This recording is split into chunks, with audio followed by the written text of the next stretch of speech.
halo teman-teman, ini malam ini tamu kita adalah Kak Alivia Dara. Beliau adalah pemenang dari Duta Kepemudaan Sosial DKI Jakarta 2022 dan beliau sangat multi talenta. Saya pernah kita pernah satu proyek bareng Kak ya. Kita pernah satu proyek bareng dan itu proyek sosial juga sih. Jadi ya welcome Kak gitu. Thank you, Kak Fadila. It's been a pleasure to work with you dari awal ya, Kak. Udah lama juga sih sebenarnya. Oke, hello everyone. Jadi mungkin untuk teman-teman yang ingin menanyakan, topik kita malam ini adalah the youth role about social care and healthy environment. Artinya peran pemuda dalam lingkungan dalam kebutuhan sosial dan juga healthy environment, kesehatan lingkungan gitu. Nah ini pas banget sih.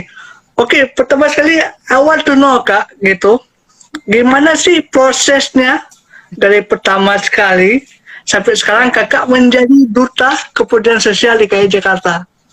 Oke, thank you for the question, Kak Fadila. Jadi backgroundnya dulu kali ya, ini aku backstory-nya dulu. Jadi why I choose to become Duta Peduli Sosial gitu. Jadi awal-awalnya ini sebenarnya awareness untuk kita semua sih. Kan kalau misalnya kita tahulah kepedulian sosial itu merupakan bentuk yang sifat yang terbentuk di dalam diri kita untuk peduli kepada orang lain. Di mana kepedulian sosial ini nantinya akan menghasilkan nilai-nilai tambahan untuk diri kita seperti kejujuran, kepedulian kepada sekitar, termasuk lingkungan, keluarga, dan orang-orang terdekat kita juga itu pasti nge-efek dari bentuk kepedulian sosial kita kepada mereka. And dari nilai-nilai tersebut kita bisa tahu nih bagaimana sih cara kita peduli kepada orang lain, tidak cuma hanya semata-mata mengasihani saja. Kita bisa act more for them, kita bisa memberikan hal yang terbaik juga untuk mereka, bukan karena kita kasihan, bukan, tapi karena kita tahu kita sebagai manusia ini bersosialisasi dan kita punya kewajiban dan kepribadian yang membentuk bahwa kita bisa nih peduli kepada orang lain di sekitar kita gitu. Dan itu it starts from people around you gitu ya, dari orang-orang terdekat kita, dari lingkungan kita juga. Oleh karena itu it makes our environment healthy gitu. That's why this is related to our topic healthy environment gitu. Jadi lingkungan yang baik juga terbentuk oleh diri kita yang peduli terhadap lingkungan dan orang-orang di sekitar kita. That's why I choose to become Duta Peduli Sosial gitu. Oke, kalau untuk prosesnya itu aku sebenarnya bertemu dengan orang-orang yang luar biasa banget ya Kak di sana. Teman-teman aku, duta-duta yang lain juga, mereka orangnya luar biasa baik hati dan ramah sekali mereka di sana. Di sana kita juga membentuk hal-hal seperti membangun kerjasama, lalu kita visit. Biasanya itu visit ke panti asuhan, refugees camp, and then kita juga datang ke panti sosial di mana ada lansia, adik-adik main bersama adik-adik, lalu memberikan donasi, menyiapkan permainan, hal-hal yang menyenangkan lainnya untuk adik-adik di sana. Lalu dari situ mulailah kita terbentuk bersama-sama dan dipilihlah Duta Peduli Sosial begitu. That's all I can tell you Kak about our backstory and then the program itself. Okay. Wow, itu sangat menarik sih Kak, gimana Kakak tadi telling about gimana kita harus peduli terhadap sosial, karena lingkungan yang sehat itu terbentuk dalam kepedulian sosial sih gitu. Ya, gimana kita harus membentuk dari diri kita sendiri sih Kak. Tanya ke diri kita seberapa aware kita terhadap lingkungan kita, seberapa aware kita terhadap sosial kita, dan setelah kita tanya kepada diri kita sendiri, habis itu baru kita aplikasikan ke sosial gitu. Itu menurut saya sih Kak. Ya, it starts from ourselves juga ya Kak ya, because kita nggak bisa orang lain meminta kita untuk melakukan bentuk kepedulian, harus dari diri kita masing-masing gitu. Oke. Jadi gini Kak, oke kita next lagi. Jadi kan ini Kakak terpilih sebagai Duta Kepedulian Sosial gitu. mengalahkan beberapa kandidat. Jadi saya yakin ada nilai atau ada program yang kakak tawarkan sehingga kakak terpilih nih jadi duta kebudayaan sosial. Bisa di-sharing nggak program apa itu? So dari program yang aku tawarkan sendiri, it's related to teaching orphanage. Biasanya tuh kayak kita kan terbiasa untuk mengajar anak panti asuhan, di mana anak panti asuhan sendiri itu masih dibilang kurang mampu dan kurang support keluarga. Even di fasilitas yang dia dapatkan sekarang pun belum tentu dia mendapatkan ajaran sesuai apa yang mereka inginkan dan kebutuhan apa yang mereka inginkan. That's why kayak aku terfokuskan untuk ke pendidikan orang-orang yang tidak mampu. Kenapa aku pilih pendidikan? Because education is part of SGD, di mana SGD juga menjadikan pilar yang lumayan besar yaitu quality education, dan di situ bisa dapat poinnya juga sih kalau misalnya kita ingin kayak memperluaskan pendidikan dalam ranah yang lebih besar dari orang-orang yang kurang mampu, kurang lebih seperti itu sih Kak. Iya, dan beberapa bantuan kepada mereka juga itu sudah termasuk gitu. Oke, it's clear. Oke, jadi kakak tadi udah singgung tentang program kakak gitu. Jadi saya tertarik tentang lebih ke pertama saya tertarik tentang kepedulian sosial terhadap anak muda sih Kak. Yang kita tahu nih Kak, dalam kurun berapa tahun terakhir anak muda sudah aktif-aktifnya nih untuk bergerak di bidang sosial. Ada beberapa organisasi pemuda yang bergerak di bidang sosial dan ada beberapa organisasi yang memang fokusnya ke sosial sih. Jadi yang saya ingin tanyakan ke kakak gini, seberapa besar sih peluang anak muda untuk dunia sosialnya? Oke.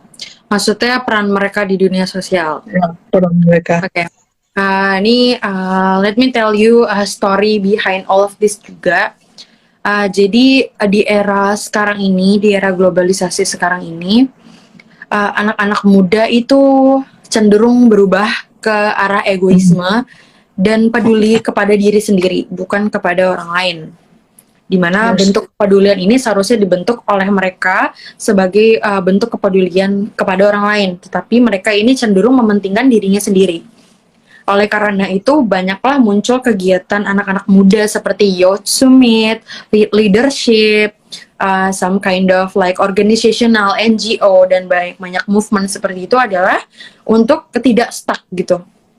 Jadi para remaja itu nggak stuck hanya di sana-sana saja, belajar bagaimana sih cara bersosialisasi kepada orang lain di saat kita sendiri masih belajar gitu. Sedangkan kalau misalnya untuk diri kita sendiri, kita masih egois, masih nggak paham harus kayak gimana dan bagaimana bla bla bla blanya, itu kita tuh bisa belajar di wadah tersebut. Makanya wadah-wadah tersebut itu penting dan bagi kita pun untuk belajar di tempat itu gitu. Dan menurut aku seberapa pentingnya sih pada para remaja ini untuk belajar mengenai kepedulian sosial, learning about social care and awareness misalnya. Jadi gini, one day the one that gonna rule the world and then change the world itu kita sebagai anak muda. Dan anak muda ini bagaimana kita menjalankan dunia ini, menjalankan negara ini tetapi tanpa rasa kepedulian. Sama saja kita menjalankan suatu egoisme kita sendiri, ambisi kita sendiri yang sangat besar, tetapi kita tidak melihat orang lain gitu. Meanwhile di sini poinnya adalah bagaimana kita menjadi salah satu perwakilan dari diri kita sendiri dan remaja di Indonesia, di dunia ini, bagaimana caranya supaya kita menjadi pribadi yang lebih baik untuk membuat negara yang lebih baik gitu contohnya. That's why we really matters ya as a youth gitu. Termasuk Kak Fadila dan aku juga masih belajar about how important these are ya. Gitu sih. Ya. Jadi ya yang saya sangat setuju pada satu poin yang kakak bilang bahwa dunia kedepannya adalah dunia para anak muda. Jadi anak muda yang memegang tonggak untuk lead, gitu ya. Ya, we take the lead gitu. Karena kan kalau kita lihat dalam track record 10 tahun terakhir lah dalam dunia kepemimpinan, entah itu kepala negara atau apapun, itu kan passionnya sudah mulai berubah nih. Jadi sudah banyak anak-anak muda. Let's see kita bilang CEO Twitter, CEO Facebook, dan CEO yang banyak itu memang sekarang anak muda. Dan saya am totally sure anak muda bisa memimpin masa depan. Ya, that's why makanya kalau misalnya ingin menggunakan sosial media pun kita harus bijak, jangan sampai cyberbullying, karena itu again itu lead ke arah yang tidak kepedulian kepada sosial mereka. That's why sebenarnya pedulian sosial itu dasar dari apapun tindakan mereka yang ingin mereka lakukan gitu sih menurut aku. That's why it's really matter gitu. And I am here to spread awareness juga kepada orang-orang di luar sana bahwa ini tuh penting untuk dipelajari dan dipahami dan juga dijalankan dengan ikhlas. How is this gitu. Gitu. Oke, so wonderful. Jadi kakak tadi bilang tentang cyberbullying. Yang saya tahu, kan saya juga pernah ada membaca beberapa artikel lah tentang cyberbullying. Cyberbullying itu terjadi karena kita nggak aware terhadap social care atau kepedulian sosial gitu. Karena banyak contoh-contoh di luar sana betapa maraknya betapa banyaknya kita menyebabkan hoax, anak muda yang antipati itu karena social care-nya maksudnya nggak aktif gitu lah. Iya, gitu. Yeah. Jadi menurut kakak nih, cara mengantisipasinya gimana sih? Apa kita nge-share tentang social care lebih keras lagi atau gimana? Oke, di sini kalau misalnya tentang cyberbullying ya, kayaknya tuh kalau menurut aku cyberbullying itu adalah tindakan yang kita lakukan tanpa mikir gitu ya kayak ibaratnya kita langsung ngetik aja apa pendapat kita langsung menaruh opini kita tanpa berpikir terlebih dahulu. Makanya kalau misalnya ingin berkomentar dan memberikan saran itu bebas. Tetapi di sini konteksnya adalah ini termasuk cyberbullying atau tidak. That's why kita harus mikir dulu sebelum berkomentar. We have to think before we act. It's really matters, sumpah. Apalagi di bagian kepedulian sosial, it is really matter. And then kalau misalnya how to prevent the cyberbullying itself juga, kita tuh tidak bisa mengontrol manusia di luar sana. That's why kita hanya bisa spread awareness. And then kita bisa mengajarkan mereka cara menggunakan sosial media yang bijak dan baik gitu. Apalagi untuk anak-anak yang masih muda yang baru masuk ke dunia media sosial yang masih kurang paham, baru buka HP langsung TikToknya kita juga nggak tahu apa ya kayak isi TikToknya apa, and then dia mencoba menerjemah apa yang dia lihat menjadi sebuah kata-kata yang bahwasanya itu kasar atau tidak masuk akal, itu termasuk cyberbullying. That's why kita harus pertama itu adalah spreading awareness about cyberbullying itself, and then yang kedua kita juga bisa mengajarkan cara menggunakan sosial media yang bijak, dan yang ketiga juga kita bisa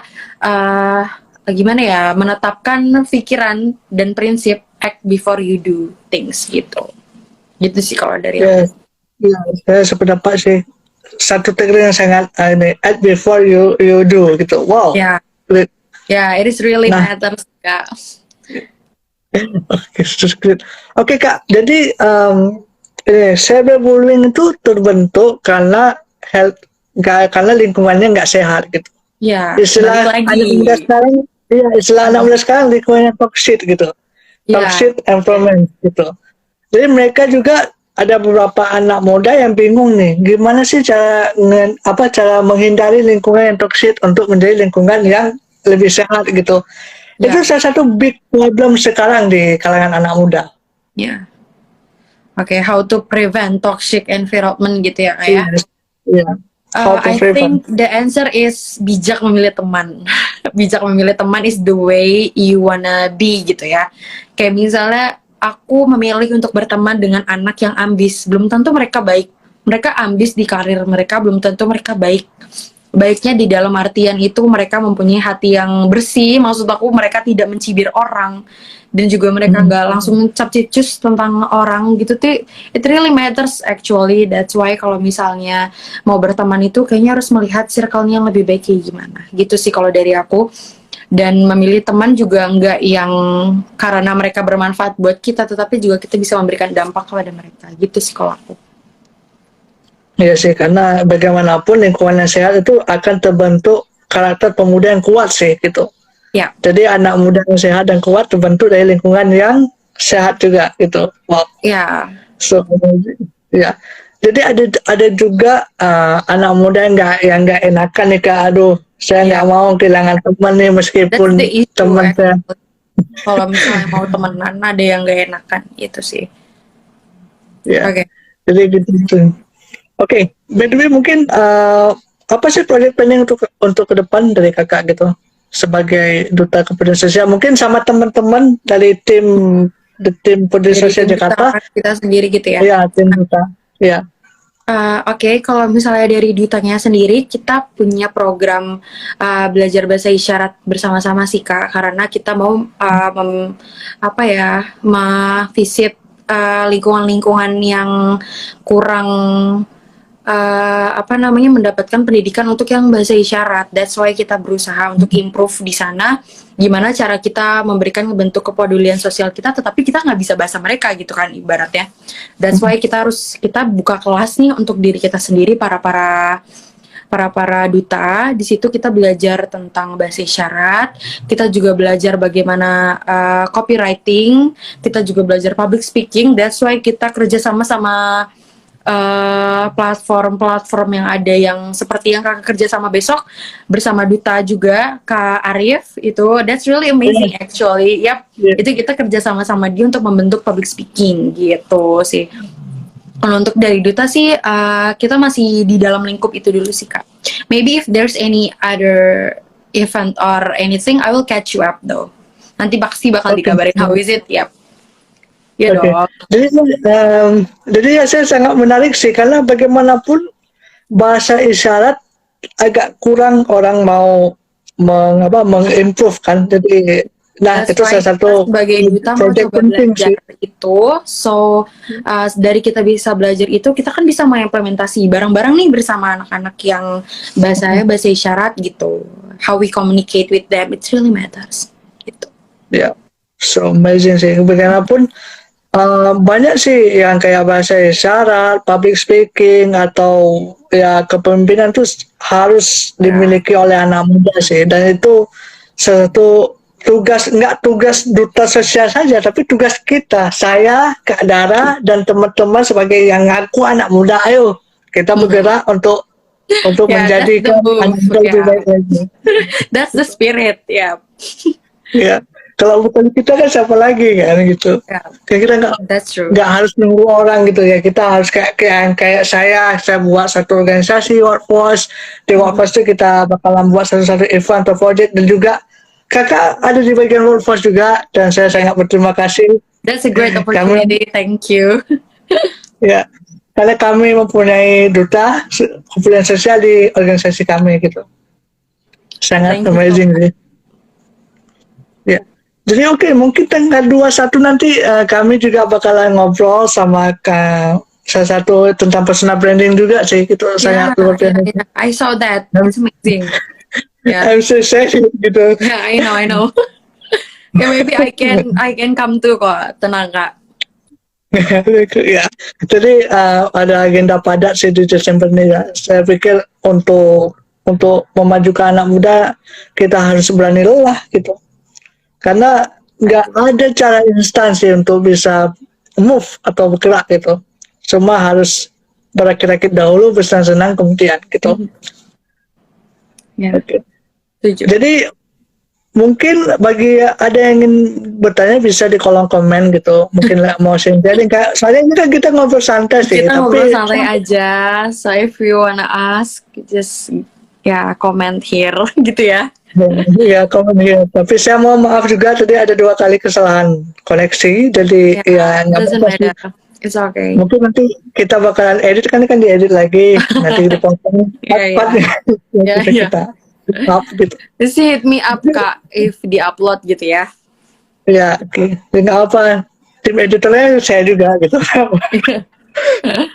Apakah di Word Voice juga? Bagaimana tanggapan Word Voice gitu about this thing? Untuk tanggapan di Workforce, oke. Mungkin Anda menanyakan ke orang yang tepat karena saya juga CEO ya. Gitu. Yeah, that's why. Karena bagi host gitu ya.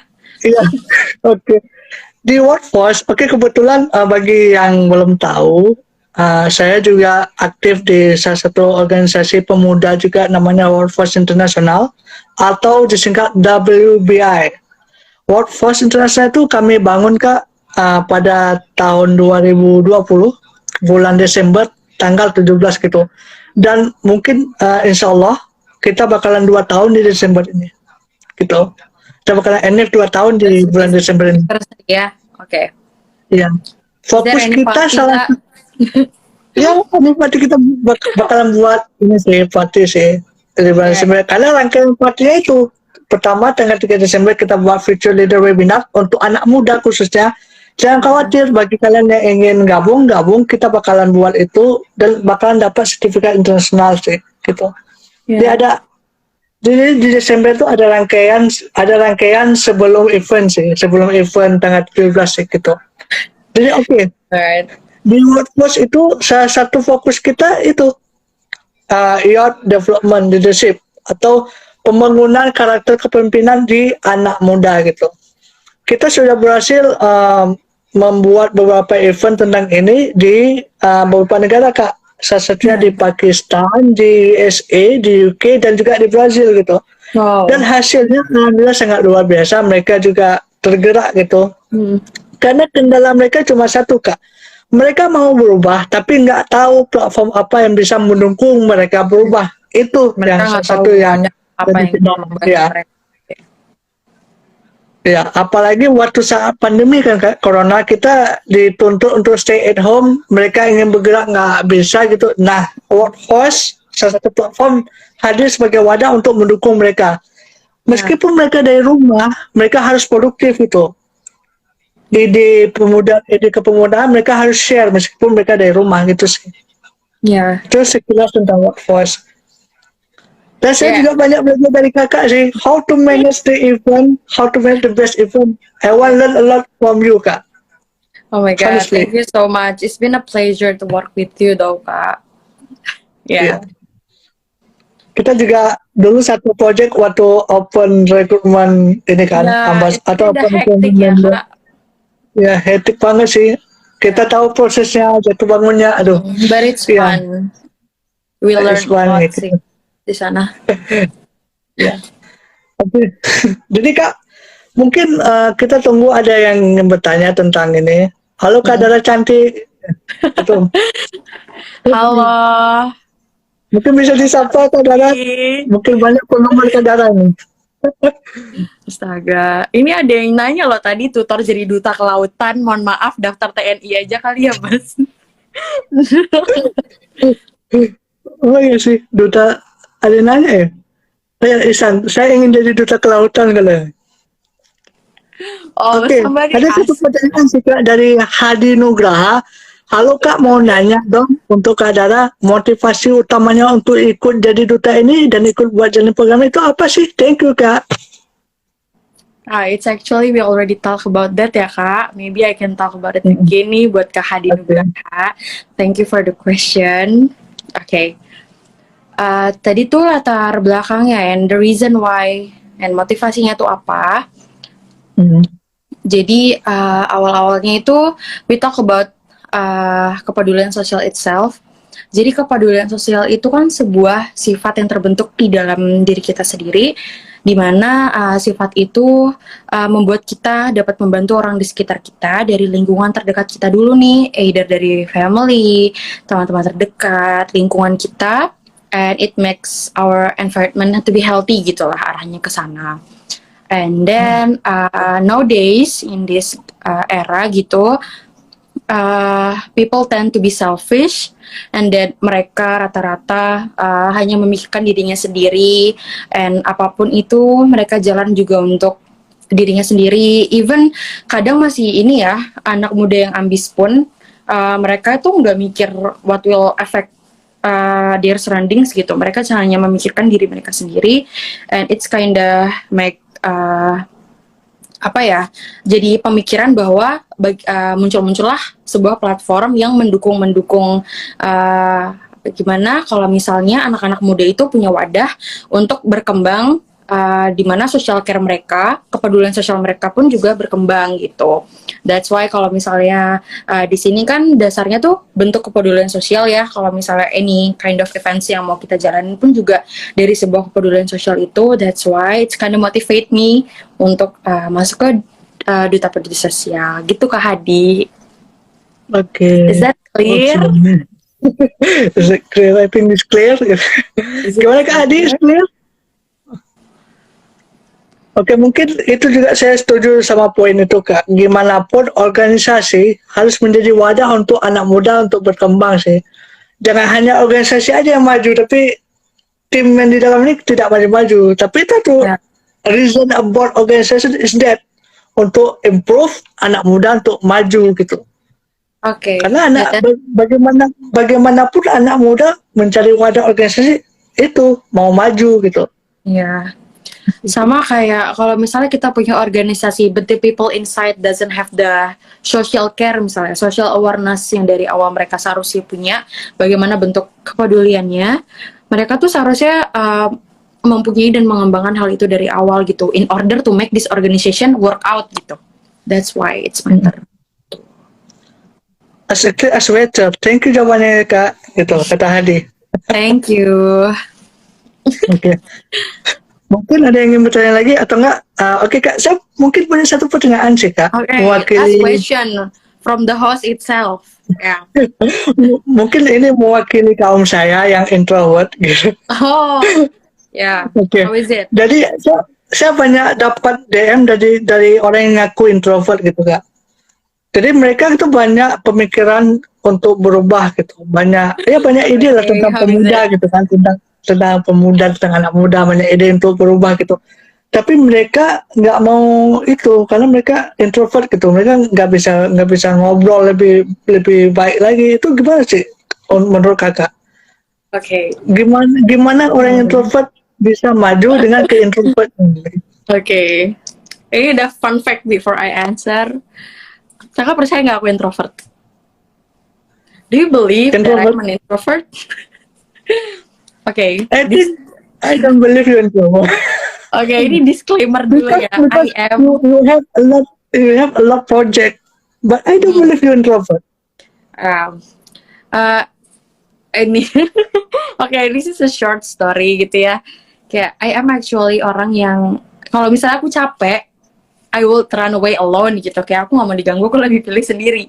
Kayak apapun larinya tuh aku ke arah sendiri gitu Kak. Kayak because I feel comfortable alone.